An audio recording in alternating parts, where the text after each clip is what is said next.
نے جو ہے ہشام کا واقعہ ہے، طائف میں نبی اکرم صلی اللہ علیہ وسلم جاتے ہیں، دعوت دیتے ہیں، حق بتاتے ہیں، لوگ پتھر مارتے، اتنے مارتے ہیں کہ زید بن حارثہ فرماتے ہیں کہ جب ہم ایک کھیت میں جا کر بیٹھے تو جوتیاں خون کی وجہ سے چپک گئی تھی، کھینچ کے نکالنا پڑی پیروں سے۔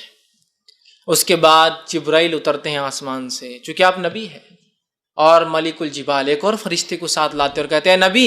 یہ ملک الجبال ہے، آسمان یہ جو پہاڑوں کا فرشتہ ہے، اگر آپ حکم دے تو طائف 2 پہاڑوں کے بیچ میں بسا ہے، حکم دے تو دونوں پہاڑوں کو یہ فرشتہ ایک جھٹکے میں ملا دے گا۔ آپ کہتے نہیں، میں لوگوں کے لیے زحمت نہیں بنا کر آیا ہوں، رحمت بنا کر بھیجا کیا ہوں، میں امید کرتا ہوں ان کی نسلیں ایمان لائیں گے، لہٰذا چھوڑ دو۔ میں آپ سے سوال کرتا ہوں، جس نبی کو یہ پاورز حاصل ہو جائے اور نعوذ باللہ اگر وہ قاتل ہو تو کیا کوئی قاتل موقع چھوڑے گا جب اس کو موقع ملا 2 پہاڑوں میں ساری نسلوں کو کرش کر دینے کا، ساری انسانیت کو برباد کرنے کا؟ وہ کہتے نہیں، جانے دو، نہیں پتا۔ ایک مقام پر جنگ احد کے اندر ایک کافر نے نبی اکرم صلی اللہ علیہ وسلم پتھر مارا جو آپ کے دانت مبارک پہ، چہرے مبارک پہ لگا، آپ کے دانت شہید ہوئے اور 2 کڑیاں آپ کے گالوں میں دھس گئی، آپ زمین پر گر گئے۔ سعد بن ابی وقاص اور چند صحابہ، 6 سے 7 صحابہ آپ کے اطراف میں ہیں اور خون آپ کے چہرے سے جا رہا ہے، آپ خون کو پوچھتے اور کہتے ہیں اے اللہ اس قوم کو معاف کرنا، اللہم اغفر لی قومی فإنہ لا یعلمون، یہ جانتے نہیں کس کے ساتھ کریں، لہٰذا چھوڑ دینا۔ کہ ایسا نہ ہو کہ اللہ کا غصہ جوش مار جائے کہ اس نبی کو میرے تم یہ سلوک کرتے ہو جو تمہارے پاس حق کا پیغام لائے، تو اللہ کے رسول کہہ رہے ہیں اے اللہ میری قوم کی مغفرت کرنا، معاف کر دینا ان کو، یہ میرے ساتھ اس لیے کر رہے ہیں فإنہ لا یعلمون، ان کو معلوم نہیں نا میرے ساتھ جو کر رہے ہیں، نبی نہیں مان رہے نا۔ تو آپ اگر نبی زحمت ہوتے، نعوذ باللہ قاتل ہوتے، تو سب سے گلوریس چانس تھا اللہ عذاب برساتے آسمان سے، ختم اور برباد کر دے مکے کو اور جو ہے تمام لوگوں کو اس کے طرف، نہیں کیا۔ تو یہ میں سمجھتا ہوں 1 اور 2 مثالیں دی، یہ 2 مثالوں کو میں سے ایک بھی آپ رکھ دے اور ساری انسانیت کی قصے ایک طرف رکھ دے، اس کی برابری نہیں کر سکتی۔ ایک مثال اور دیتا ہوں، آخری مثال ہے، ایسی مثال ہے میں دعویٰ اور چیلنج کرتا ہوں انسانیت اس مثال کی برابر ایک مثال، ایک ایگزامپل لا دے کہ ایسا ہمارے پاس ہوا ہے یا ایسے لوگ تھے، ایسا رحم دلی، ایسا شفیق نبی، ایسا عظیم اور عظمت رکھنے والا نبی، ایسا برداشت کرنے والا، حلم رکھنے والا نبی کہ جس کی انتہا نہیں۔ فتح مکہ کو یاد کیجئے، الرحیق المختوم اور تمام سیرتوں کی کتاب میں یہ واقعہ موجود ہے۔ فتح مکہ میں آپ مدینے میں سے نکل کر مکے میں داخل ہو رہے ہیں، مدینہ آپ چھوڑ چکے، مکے میں داخل ہو رہے ہیں، 10,000 کا فوجی لشکر ساتھ میں، مکے کی آبادی 70,000 کے قریب بتائی جاتی ہے اس وقت تھی، 70,000 لوگوں کی زندگیاں اب اس لشکر کے ہاتھ میں، 10,000 کے لشکر کے ساتھ آپ مکے میں داخل ہو رہے ہیں۔ فتح مکہ ہے، یہ وہی شہر ہے جو شہر میں جو نبی پیدا ہوئے تھے، اس شہر سے آپ کو نکالا گیا، آپ رسوا ہو کر اس شہر سے نکلے، حالانکہ اس شہر سے آپ کو اتنی سخت محبت تھی کہ جب آپ مکہ میں تھے اور بیت المقدس کی طرف قبلہ تھا تو آپ کعبے کے اس طرف کھڑے ہوتے اور کعبے کو بیچ میں لے کے بیت المقدس کو فیس کرتے نماز کے اندر، تاکہ جو کعبے سے آپ کی محبت تھی وہ ظاہر ہوتی تھی۔ لیکن جب آپ مدینہ گئے تو کعبہ پیچھے چھوٹ گیا، مدینے سے جو ہے بیت المقدس اس سائیڈ تھا، کعبہ پیچھے آتا تھا، آپ نماز میں بار بار آسمان کی طرف دیکھتے تھے کہ شاید اللہ میری دعا سن لے اور کعبے کو واپس قبلہ بنا دے۔ اتنی نبی کو اس شہر سے محبت تھی، اس شہر سے لوگوں نے آپ کو بڑا رسوا کر کے نکالا، تکلیف دے کے نکالا، 2 بیٹیوں کو طلاق دے کر، آنکھ پر کچرا ڈال کر، گھر میں کچرا پھینک کر، سر پر جو ہے اونٹ کی وجڑی اور گندگی اور جو اس کا غلاظت وہ سر پر ڈال کر، گلے کے اندر ایک کپڑا ڈال کر کھینچ کر ایسا باندھا کہ آپ کی آنکھیں نکل کر باہر، ایک روایت میں آتا ابوبکر صدیق نے بیچ میں گھس کر بچایا تو آپ کو اتنا مارا کہ آپ کا سر اور چہرہ ایک جیسا کر دیا مار مار کر۔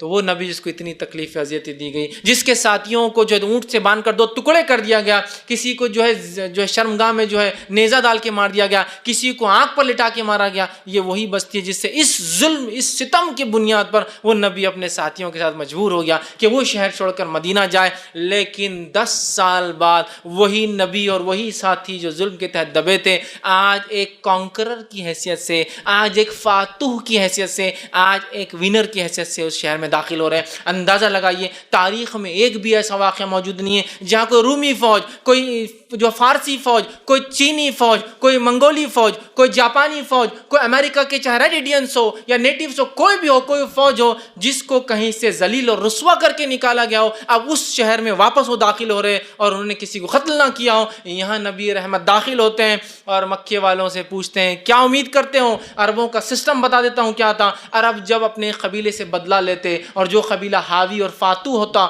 کانکرر ہوتا، وہ قبیلہ کیا کرتا؟ سارے مردوں کو ذبح کر دیا جاتا، ذبح، ساری عورتوں کو یا تو لونڈی بنا لیا جاتا، استعمال کی چیز، یا بیچ دیا جاتا، بچوں کو غلام بنا کے فروخت کر دیتے۔ یہ تھا عربوں کا طریقہ۔ سارے لوگ امید کر رہے ہیں کہ اب یہی طریقے کو محمد عربی بھی شاید فالو کریں گے۔ آپ صلی اللہ علیہ وسلم کانکرر کی حیثیت سے 10,000 کا لشکر آپ کے ساتھ داخل ہوتے ہیں اور اعلان کرتے ہیں، پوچھتے کیا امید کرتے ہو آج تم مجھ سے؟ لوگ کہتے ہیں آپ سے وہی امید کرتے ہیں جو یوسف کے بھائیوں نے یوسف سے کی تھی، معافی بس۔ آپ سے ہم کہتے ہیں جو ابو سفیان کے گھر میں ہیں وہ امن میں ہیں،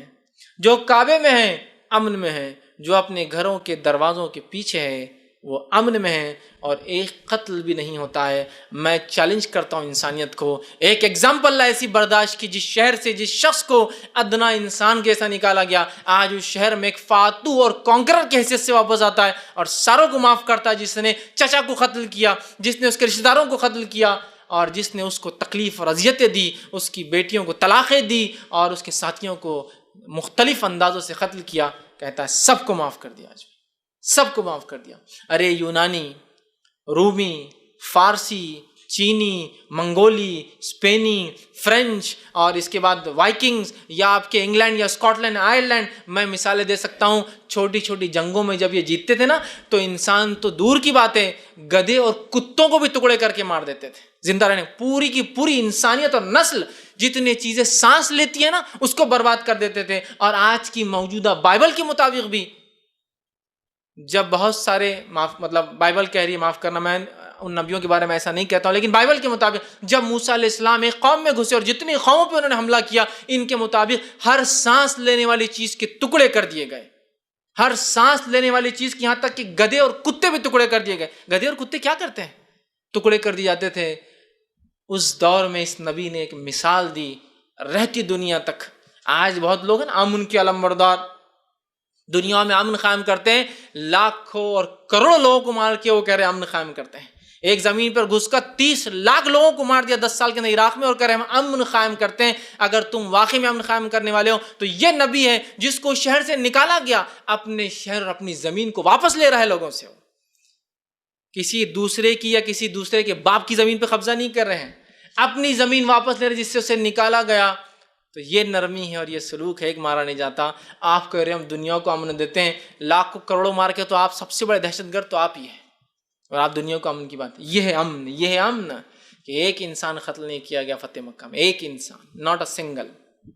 ایسی ایک ایگزامپل، ایک مثال، ایک ادھارن میں چیلنج کرتا ہوں انسانیت کو لے آئے اور پھر بتائے اور پھر کہے کہ نبی ظالم تھا، نعوذ باللہ۔